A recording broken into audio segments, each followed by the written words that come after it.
Assalamualaikum warahmatullahi wabarakatuh. Bismillahirrahmanirrahim. Allahumma shalli ala sayyidina Muhammad wa ala ali sayyidina Muhammad. Selamat pagi adik-adik. Semoga kita dalam keadaan sehat walafiat, tidak ada halangan apapun untuk ikut belajar ilmu pengetahuan alam. Kemarin kita telah membahas mengenai sistem reproduksi pada manusia, mulai dari pembelahan sel, kemudian organ reproduksi pada laki-laki. Kemudian pada hari ini kita akan membahas mengenai organ reproduksi pada perempuan. Nah, apakah organ reproduksi ini sama atau berbeda dengan organ reproduksi pada laki-laki? Mari kita pelajari bersama. Organ reproduksi pada perempuan atau wanita tersusun dari organ luar yang terdiri dari yang pertama vulva. Vulva adalah daerah yang menyelubungi vagina. Vulva ini terdiri dari yang pertama mons pubis atau yang dikenal dengan gundukan jaringan lemak yang terdapat di bagian bawah perut. Nah, kemudian ada labia. Labia ini adalah lipatan berbentuk seperti bibir yang terletak di dasar mons pubis. Labia ini terdiri dari dua, yaitu bagian luar dan bagian dalam. Kemudian ada klitoris. Nah, klitoris itu terletak pada pertemuan antara kedua labia, yaitu labia minora dan dasar mons pubis. Ukurannya yang sangat kecil. Kemudian ada ujung luar vagina, diteruskan oleh saluran kemih. Nah, bisa dilihat di gambar di samping itu ada mons pubis, klitoris, labia atau labium, yaitu labium minora dan labium mayora. Dua, yaitu labium atau labia, adalah lipatan berbentuk seperti bibir terletak di dasar mons pubis. Labia itu terbagi menjadi dua bagian, yaitu labia luar dan labia dalam. Labium mayora yaitu memiliki karakteristik tebal dan besar, kemudian labium minora tipis menjaga jalan masuk ke vagina. Di dalam labium atau labia terdapat klitoris. Ukurannya yang kecil dan terletak pada pertemuan kedua labia dengan dasar mons pubis. Nah, organ reproduksi pada perempuan yang selanjutnya yaitu dari organ dalam. Organ dalam ini yang pertama yaitu ovarium atau indung telur. Ovarium menghasilkan ovum atau sel telur. Letak ovarium yaitu sebelah kanan dan kiri rongga perut bagian bawah. Sel telur atau ovum dapat diproduksi jika wanita telah mengalami menstruasi. Nah, sel telur itu dapat diproduksi jika wanita telah mengalami menstruasi. Kalau belum mengalami menstruasi, jadi sel telur itu atau ovum tidak dapat diproduksi. Setelah sel telur atau ovum itu masak atau mengalami pematangan, kemudian mengalami ovulasi atau pelepasan sel telur dari ovarium atau indung telur. Ovulasi ini terjadi setiap 28 hari. Selanjutnya yaitu saluran reproduksi, yaitu terdiri dari tuba Fallopi. Tuba Fallopi adalah sepasang saluran di bagian kanan dan kiri rahim sepanjang kurang lebih 10 cm. Tuba Fallopi ini menghubungkan rahim dan ovarium atau indung telur melalui fimbria.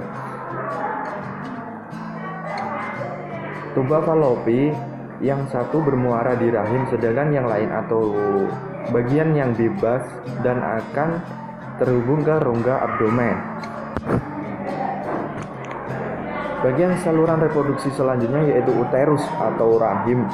Uterus atau rahim adalah tempat pertumbuhan dan perkembangan embrio. Rahim ini hanya memiliki satu ruang atau bisa dikatakan simplex. Wanita yang belum pernah melahirkan biasanya berukuran kira-kira panjangnya 7 cm dan lebarnya kurang lebih 4 cm. Kemudian rahim bagian bawah mengecil disebut cervix uteri dan rahim bagian besar disebut corpus uteri atau badan rahim. Kemudian bagian saluran reproduksi selanjutnya yaitu ada vagina. Vagina ini adalah saluran yang elastis karena terbentuk dari otot yang bisa melebar dan menyempit. Nah, artinya itu fleksibel.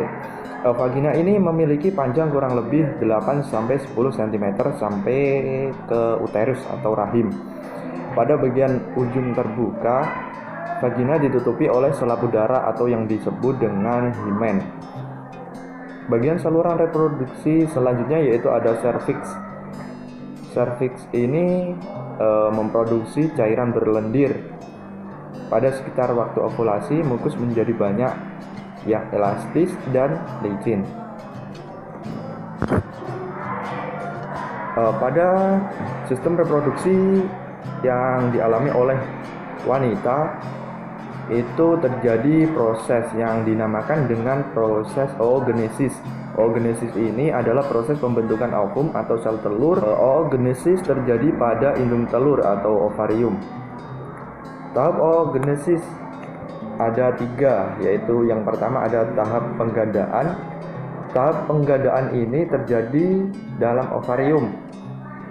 Terjadi dalam ovarium janin ketika masih dalam kandungan. Kemudian pada tahap penggandaan ini, sel primordial atau bakal calon ovum atau sel telur mengalami pembelahan secara mitosis, membentuk oogonium yang bersifat diploid atau 2N. Tahap selanjutnya yaitu ada tahap pertumbuhan. Tahap pertumbuhan ini terjadi pada ovarium bayi. Pada tahap pertumbuhan, oogonium mengalami pembelahan secara mitosis, membentuk oosit primer yang bersifat diploid. Kemudian dilanjutkan oosit primer berada dalam keadaan dorman atau dalam keadaan istirahat sampai anak perempuan mengalami masa puber yang ditandai dengan adanya menstruasi. Nah, itu merupakan tahap pertumbuhan. Selanjutnya yaitu tahap pematangan. Tahap pematangan ini dimulai dari masa puber. Kemudian tahap pematangan ini terjadi perubahan hormonal dalam tubuh anak perempuan atau wanita. Perubahan ini menyebabkan oosit primer membelah secara meiosis 1, kemudian menghasilkan oosit sekunder dan badan polar atau badan kutub. Nah, ini skema dari proses oogenesis. Oogonium kemudian dilanjutkan dengan oosit primer. Nah, dari oosit primer ini membelah secara meiosis 1, membentuk oosit sekunder dan badan polar. Nah, dari oosit sekunder ini membelah secara meiosis 2. Meiosis 2 kemudian dilanjutkan ke ootit menghasilkan ovum atau sel telur. Nah, yang badan polar,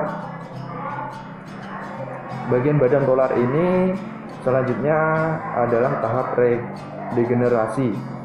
Dalam sistem reproduksi pada wanita yaitu terjadi siklus yang dinamakan dengan siklus menstruasi. Terjadi 4 fase.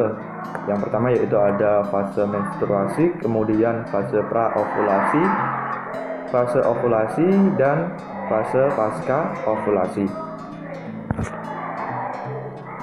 Fase menstruasi ini terjadi jika ovum tidak dibuahi sperma, sehingga produksi hormon estrogen dan progesteron terhenti, yang akibatnya ovum lepas dari endometrium sehingga terjadi pendarahan.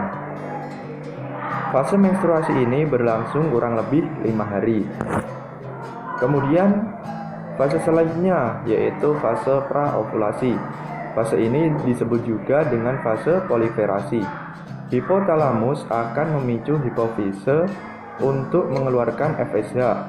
Hormon FSH memacu pematangan folikel dan merangsang folikel untuk mengeluarkan hormon estrogen sehingga terjadi pembentukan dinding endometrium atau proliferasi. Fase ovulasi. Fase ovulasi ini terjadi pada hari ke-14. Tingginya estrogen dari hipotalamus dari hipofise menghambat hormon FSH menjadi hormon LH. Peningkatan kadar LH merangsang pelepasan sel telur yang telah matang dari folikel di dalam ovarium. Kemudian peristiwa ini disebut dengan ovulasi. Fase selanjutnya yaitu fase pasca ovulasi.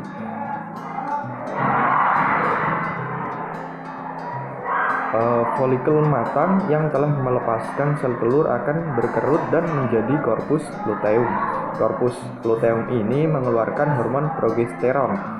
Kemudian, jika tidak terjadi pembuahan, korpus luteum akan berubah menjadi korpus albicans yang hanya sedikit mengeluarkan hormon sehingga menyebabkan kadar progesteron dan estrogen menjadi rendah.